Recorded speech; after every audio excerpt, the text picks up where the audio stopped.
Hello, everybody. Welcome to your Education Hub. So, this is chapter 10 of BCom Semester 2 English from the book Prose of Young Learners. So, we were doing the summary of chapter number 9 and we have completed them. आज हम करेंगे chapter number 10 की summary, which is the School for Sympathy. Let's start the introduction. In this essay, the writer tells us about a new type of school. As the name indicates, its purpose is to create sympathy among its students for the lame, blind, and handicapped. It teaches all the subjects taught by other schools, but it differs from the other schools in one important respect. It makes its students good citizens. So basically, this essay is about एक school है जो कि बहुत एक different school है. Means वो बाकियों जैसा तो है बट उसमें कुछ एक डिफरेंट चीज भी होती है. द स्कूल फॉर सिंपथीज, नाम से ही हमें समझ में आ रहा है कि जहाँ पे बच्चों को सिंपथेटिक बनाया जाए, जहाँ पे बच्चों को सिंपथी सिखाई जाए for the people who are handicapped basically. So इस स्कूल में जो लोग लेम होते हैं, यानी कि जो लोग चल नहीं सकते, या जो लोग ब्लाइंड होते हैं, जो देख नहीं सकते, या जो हैंडीकैप्ड होते हैं जिनके बॉडी पार्ट्स वर्क नहीं करते, सो उनके लिए कैसे हमें सिंपैथी दिखानी चाहिए, हमें कैसे उनको तंग नहीं करना चाहिए, वो सिखाते हैं. बेसिकली ये स्टूडेंट्स को गुड सिटीजन्स बनाने में काम करता है. Let's start the summary. The writer had heard a lot about Miss Beam's School for Sympathy. So writer ने एक स्कूल के बारे में सुना है which is school for sympathy, and उसकी जो मेन टीचर है उनका नाम है Miss Beam's school. One day he got the chance to visit it. एक दिन उनको चांस मिला वहां पे जाने का. He saw a 12-year-old girl. Her eyes were covered with a bandage. An 8-year-old boy who was leading her carefully between the flower beds. So basically, वो वहां पे जाके देखते हैं कि एक जो 12 years old गर्ल है उसकी आंखों पे कुछ बांधा हुआ है, एंड एक 8-year-old बॉय उनको रास्ता दिखा रहा है. After that the author met Miss Beam. फिर उसके बाद जब वो मिस बीम से मिला, she was a middle aged kindly and understanding lady. Mister Beam कैसी थी? मिस बीम कैसी थी? वो मिडिल एज थी, काइंड थी एंड अंडरस्टैंडिंग लेडी थी. He asked her questions about her way of teaching. जो राइटर था उन्होंने मिस बीम से पूछा कि आपका पढ़ाने का तरीका क्या है. She told him that the teaching methods in her school were very simple. उन्होंने कहा कि जो उनकी टीचिंग मेथड्स है वो बहुत सिंपल है. The students were taught spelling, arithmetic and writing. जो बाकी स्कूल्स में होता है वो ही उनके स्कूल्स में भी होता है. The author told Miss Beam that he had heard a lot about the originality of her teaching method. Writer उनको बोलता है कि उनके ओरिजिनलिटी मेथड के बारे में, पढ़ाने के मेथड के बारे में उन्होंने बहुत सुना है. Miss Beam told him that the real aim of her school was to make the students thoughtful. Basically miss Beam का क्या मकसद था कि वो अपने स्कूल के बच्चों को थॉटफुल बनाए, यानी कि वो एक हटके बहुत अलग चीज सोच पाए, उनका नजरिया दुनिया को देखने का बहुत अलग हो. She wanted to make them helpful and sympathetic citizens. Miss Beam चाहती थी कि उनके जो वहां के बच्चे हैं वो हेल्पफुल और सिंपैथेटिक बने बड़े होके. She added that the parents send their children to her school gladly. वो कह रही है, मिस बीम कहती हैं कि जो उनके बच्चों के पेरेंट्स हैं वो भी बहुत खुश होकर उनको स्कूल में भेजते हैं. She then asked the writer to look out of the window. Miss Beam बोलती हैं कि आप विंडो के बाहर देखिए. The author looked out of the window. He saw a large garden and a playground. Many children were playing there. He told Miss Beam that he felt sorry for the physically handicapped. So, अब क्या होता है जब miss beam उनको बोलती है कि आप विंडो के बाहर देखिए, तो उनको एक लार्ज गार्डन और प्लेग्राउंड दिखता है जिसमें बहुत सारे बच्चे खेल रहे होते हैं. हमने जो स्टार्टिंग में पढ़ा था कि एक 12-year-old गर्ल के आंखों में पट्टी बांध के उसको वो वॉक करा रहे थे, 8-year-old बॉय उसको रास्ता दिखा रहा था.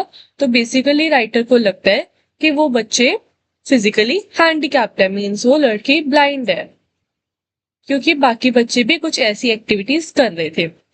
तो राइटर उनको सॉरी फील करता है. Miss beam laughed at it. Miss beam जो वो हंसने लग पड़ती है. She explained to him that they were not really handicapped. It was a blind day for few, while for the some it was a deaf day.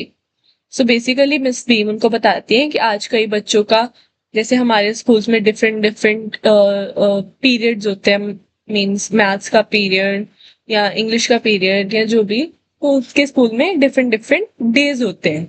Like कईयों का blind day था, कईयों का डेफ डे था. तो basically वो उन इन दिनों में क्या सिखाते हैं कि ब्लाइंड लोग कैसे फील करते हैं और डेफ लोग कैसे फील करते हैं. There were still others for whom it was the lame day, और कईयों के लिए लेम डे था, मीन्स वो अच्छे से चल नहीं सकते थे. Then she explain the system. To make the students understand misfortune, the young were made to have experience of the misfortunes. इन्होंने बहुत अच्छी लाइन बोली है. वो कह रहे हैं कि जो लोग नई हैंडीकैप्ड होते हैं वो कैसा फील करते हैं, उनको समझने के लिए हमें उनको वैसा फील करवाना पड़ेगा बेसिकली. मतलब जैसे वो ब्लाइंड लोगों को तभी उसी नजरिए से देख पाएंगे अगर वो खुद को एज अ ब्लाइंड ट्रीट करेंगे, एक्सपीरियंस करेंगे. जब तक वो ये नहीं एक्सपीरियंस करेंगे कि ब्लाइंड लोग कैसे अपनी लाइफ जीते हैं, तब तक उनके लिए वो इतनी बड़ी बात नहीं होगी. तो बेसिकली वो उनको ये सिखाना चाहती थी, उनको एक्सपीरियंस देना चाहती थी. In the course of the term, every children had one blind day, one lame day, one deaf day, one maimed day and one dumb day.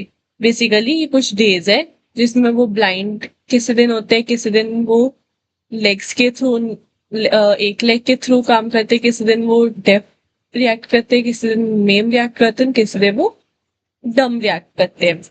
On the blind day their eye were bandaged. They did everything with the help of other children. It was educative to both the blind and the helpers. Miss beam बोलते हैं कि जिस दिन blind day होता है उस दिन दो बच्चों को सीख मिलती है. पहला जो पर्सन ब्लाइंड होते हैं जिसकी आंखों पे पट्टी होती है, एंड सेकंड जो उसको रास्ता दिखा रहा होता है. सो बेसिकली जो पर्सन ब्लाइंड होता है वो फील कर पाता है कि ब्लाइंड लोग कैसे अपनी लाइफ को जीते हैं, एंड जो पर्सन उसको गाइड कर रहा है वो बहुत थॉटफुली उसको गाइड करता है. बिकॉज जब तक वो खुद थॉटफुल नहीं होगा तब तक वो रास्ता उसको सही से नहीं दिखा पाएगा. Miss beam told the author that the blind day was very difficult for the children. Miss beam बोलते हैं कि ब्लाइंड डे बच्चों के लिए बहुत डिफिकल्ट होता है. But some of the children fear the dumb day. But कुछ बच्चे डम डे से डरते हैं. On the dumb day the children had to exercise the will power because the mouth was not bandaged. Miss Beam, okay. So वो बोलते हैं कि जब कई बच्चे डम डे से डरते हैं बिकॉज डम डे में जैसे वो ब्लाइंड डे में आंखों में पट्टी बांधी होती है, बट डम डे में ऐसा तो कुछ भी नहीं होता, वो कुछ भी बोल सकते हैं. बट उनकी विल पावर हमने चेक करनी होती है कि वो कितनी देर तक चुप रह सकते हैं, कितनी देर तक वो चीज फील कर सकते हैं, कितनी देर तक वो चीज एक्सपीरियंस कर सकते हैं कि ना बोलने में क्या फील होता है. Miss Beam introduce the author to the girl whose eyes were bandaged. अब जो फर्स्ट हमने इंसिडेंट देखा था जहाँ पे वो 12-year-old गर्ल जिसकी आंखों में बैंडेज लगी हुई थी, मिस बीम उसको ऑथर से मिलाती है. The author asked her if she ever peeped. अब ऑथर उससे पूछता है क्या उसने कभी ट्राई किया कि वो बैंडेज थोड़ा सा साइड करके देखने की कोशिश करे. She told him that it would be a cheating. वो कहती है कि ऐसा अगर मैं करूंगी तो वो चीटिंग हो जाएगी. She also told the author that she had no idea of the difficulties of the blind. All the time she fear that she was going to be hit by something. तो वो जो girl होती है वो उसको बोलती है कि वो कभी पहले समझ ही नहीं सकती थी कि ब्लाइंड लोगों को कितनी डिफिकल्टी हो सकती है. अब उसको जब बैंडेज उसकी आंखों पे लगी होती है, जब वो देख नहीं सकती तो उसको ऐसा लगता है कि मैं अभी कोई चीज मेरे में आके बच जाएगी या मैं किसी चीज से साथ टकरा जाऊंगी.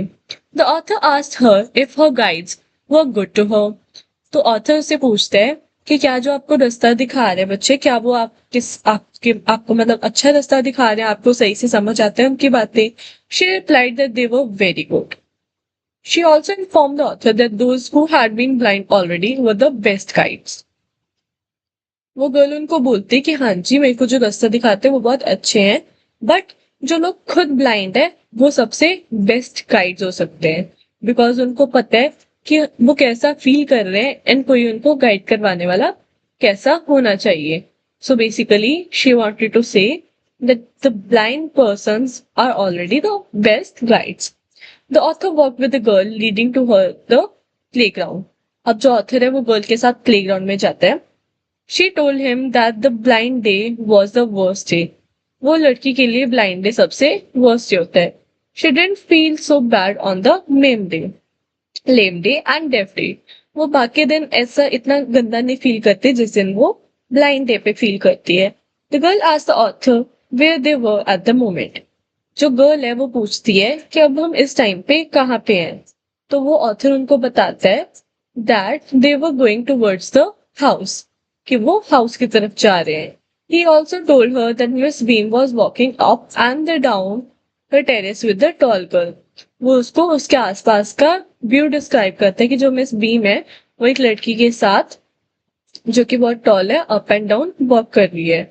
The blind girl asked what that tall girl was wearing. Blind girl पूछती कि उस लंबी लड़की ने क्या डाला है.